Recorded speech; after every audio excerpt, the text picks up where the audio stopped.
बिस्मिल्लाहिर्रहमानिर्रहीम। अस्सलामुअलैकुम। क्या हाल चाल हैं आप सबके? ठीक है, उम्मीद करती हूँ सब ठीक होंगे, खुश होंगे और आबाद होंगे।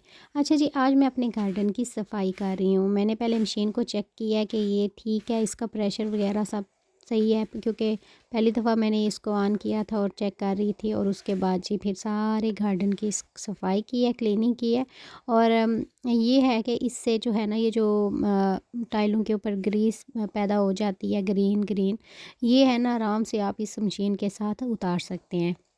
अदरवाइज़ अगर आप झाड़ू भी ले लें जो पाकिस्तानी स्टाइल है, तो उससे जो है ना हाथों की मेहनत और बहुत ज़्यादा जो है ना वर्क करना पड़ता है। तो ये है, इजीली आप खड़े होकर आराम से इसको साफ़ कर सकते हैं। और जी मैंने ना तकरीबन 1 आधे घंटे में पूरा गार्डन जो ग्रीस से भरा हुआ था, पूरी सर्दियाँ जो कि बारिशें और बर्फ़ और इस तरह की चीज़ें जो होती हैं, मौसम का थोड़ा-सा इफ़ेक्ट तो होता ही है ना, तो वो फिर मैंने सारी सफाई की है। और साथ ही जी कपड़े गंदे हो गए थे, फिर सारे मैंने कहा चले शावर करते हैं। फिर मैंने अच्छे से ये ड्रेस निकाला था सफ़ायर का। और ये बहुत ही ज़बरदस्त था, इसका मटेरियल, इसका जो फैब्रिक था वो बहुत ज़बरदस्त था। और जो एम्ब्रॉयडरी हुई थी कपड़ों के ऊपर, बैक पे भी थी और फ्रंट में भी थी और बहुत ज़बरदस्त थी।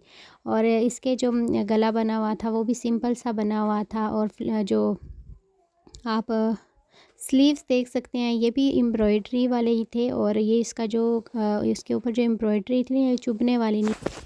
और इसकी जो चादर बनी हुई थी ना, बहुत ही ज़बरदस्त थी। और इसकी जो चादर के इर्द गिर्द फुल पाइपिंग लगी हुई थी। और उसके अलावा ये तीले का काम हुआ था इनसाइड उसके। और बिल्कुल फिसलने वाला दुपट्टा नहीं था। जो इसकी जो बना हुआ था, चादर बनी हुई थी बड़ी ज़बरदस्त सी। आई डोंट नो मटेरियल क्या था इसका, लेकिन सिल्की सिल्की और स्मूथ सा इसका कपड़ा था। और बहुत आराम से मैंने इसको ओढ़ लिया था। और कपड़े भी बहुत ज़बरदस्त थे, हल्के लाइट वे में थे। और इतने ज़बरदस्त थे कि मैंने कहा चलें, अच्छा लगा मुझे कि कोई तो ड्रेस मुझे पसंद आया। और ये जी मैंने थोड़ी सी लुक आपके साथ शेयर किया है। दुपट्टा भी बहुत नाइस था। और बहुत बड़ी सी चादर इसके साथ जो है बनी हुई थी कि आराम से आपको कोई स्कार्फ करने की ज़रूरत नहीं पड़ेगी, यही खुद ही आप इसको ओढ़ सकते हैं आराम से। और ये सर पे ठहर जाता है।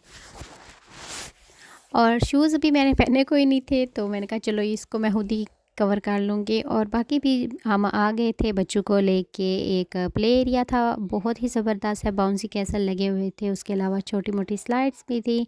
बच्चे खूब इंजॉय करते हैं ऐसी जगहों पे। तो मैंने कहा चलें, छुट्टियां हैं, मौका भी है, तो उनको लेके चलते हैं। इवन यहाँ पे बहुत ज़्यादा रश होता है, लेकिन मैं बड़ी शॉक्ड हो गई थी देख के कि आज कोई रश नहीं था। काफ़ी कम लोग आए हुए थे और बच्चों ने भी खूब इंजॉय किया। रश में ना बच्चे भी, एक रोता आ रहा होता है, दूसरा रोता आ रहा होता है, तो वो कभी किसी को टक्कर लगी होती है, कभी कुछ हो जाता है। तो आज जो है ना, इन्होंने बड़ा इंजॉय किया था। और जी साथ ही मैंने इनके लिए फ़ूड भी ऑर्डर कर लिया, ताकि ये आराम से बैठ के जब भी चाहें आके खा लें। तो साथ मैंने और अपने हस्बैंड के लिए कॉफ़ी ऑर्डर कर ली थी। और केक का एक मैंने स्लाइस जो था वो भी ऑर्डर किया। और कुकी बच्चों के लिए ऑर्डर किए, ड्रिंक्स वगैरह। उसके अलावा फिर हम लोगों ने खूब इंजॉय किया। फिर वो चाहते थे कि हम लोग आज खूब इंजॉय करें, फिर पता नहीं कब आना है। तो बच्चों ने इंजॉय किया। फिर उसके बाद मैंने कहा चले थोड़ी थोड़ी वीडियो बना लेती हूँ। तो इतना रश नहीं था, मैं इसलिए मैंने कहा चलो आज मौका भी है, मैं बना ही लेती हूँ वीडियो। अदरवाइज़ मैं ना स्किप ही कर देती हूँ। मैंने कहा अच्छा नहीं लगता मुझे, खुद भी नहीं सही लगता कि मैं कैमरा लेके तो ऐसे वीडियो बनाऊँ। मुझे थोड़ी शाय पर्सन हूँ, तो मैंने कहा चले आज मौका है तो कुछ ना कुछ थोड़ी बहुत बना ही लेते हैं। और बच्चे जो थे ना बड़े हैप्पी होते हैं। इनका आजकल यही दिल करता है कि हम हर रोज़ कहीं ना कहीं चले जाएं, लेकिन हर रोज़ भी नहीं जाया जाता। मेरे घर के करीब ही पार्क है, तो मैं उनको ना कोशिश करती हूँ कि चलो रोज़ ही थोड़ी देर के लिए ले जाऊँ, लेकिन ले जाऊँ ताकि वो भी इंजॉय कर लें। और घर में जो बैठ के वो जो बोरिंग और फ़ोन थोड़ा यूज़ कर लेती हैं, तो वो भी मैं उनको कहती हूँ कि नहीं इतना यूज़ किया करो, नहीं ठीक होता। होमवर्क भी जो था छुट्टियों का, इन्होंने आते ही फिनिश किया, ताकि इनको फिर मम्मी के ये ना बोले कि जी होमवर्क करो पहले। तो वो होमवर्क जो था वो फिर उन्होंने पहले ही कंप्लीट कर लिया था कि ये कंप्लेन जो है ना हमारी ख़त्म हो जाए, मम्मी हमें बार बार ना बोले। तो साथ ही फिर जब हम लोग वापसी में आते हुए मैंने ये स्लश लिया, तो मैंने कहा चले मैं कुछ तो लूँ ना। और साथ ही फिर हम घर की वापसी हम लोगों ने की। और काफ़ी टाइम हो गया था बच्चे खेल खेल के, और मौसम बहुत ज़बरदस्त था, धूप भी निकली हुई थी। और फिर अगर धूप अच्छी हो मौसम और वेदर बिल्कुल हवा भी नहीं थी, तो फिर दिल करता है कि बंदा कोई नाइस सा ड्रेस पहने और फिर बच्चों को लेके बाहर जाएं। और बच्चों को जो 2 वीक्स की छुट्टियाँ हुई हैं तो पहले दिन से ही उनके ना एक-एक चीज़ को लेके उन्होंने प्लानिंग बनाई हुई है कि हम लोग सैटरडे को ये करेंगे, संडे को ये करेंगे, मंडे को ये करेंगे। तो मैं दिल में सोचती हूँ, मैंने कहा जो मर्ज़ी पुत्र आप कर लें, लेकिन जो हम लोगों ने सोचना है वही होना है।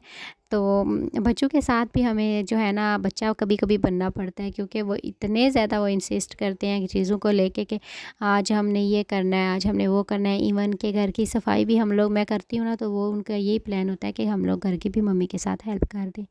तो ये जी मेरी हमारा फिर ये जो शाम का खाना था, फिर इन्होंने मेरे हस्बैंड ने पैकेज था कोई, उसमें 2 बर्गर थे, विंग्स थे और चिकन स्ट्रिप्स थी, और उसके अलावा जो ना फ्राइज़ के 2 पोर्शन थे ज़बरदस्त, और एक साथ उन्होंने ड्रिंक की बॉटल भी दी थी।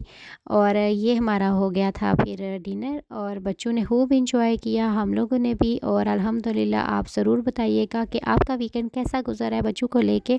अपनी दुआओं में याद रखिएगा। इंशाल्लाह मैं अपनी कोई नेक्स्ट रेसिपी लेके आऊँगी आपके साथ। अल्लाह हाफ़िज़।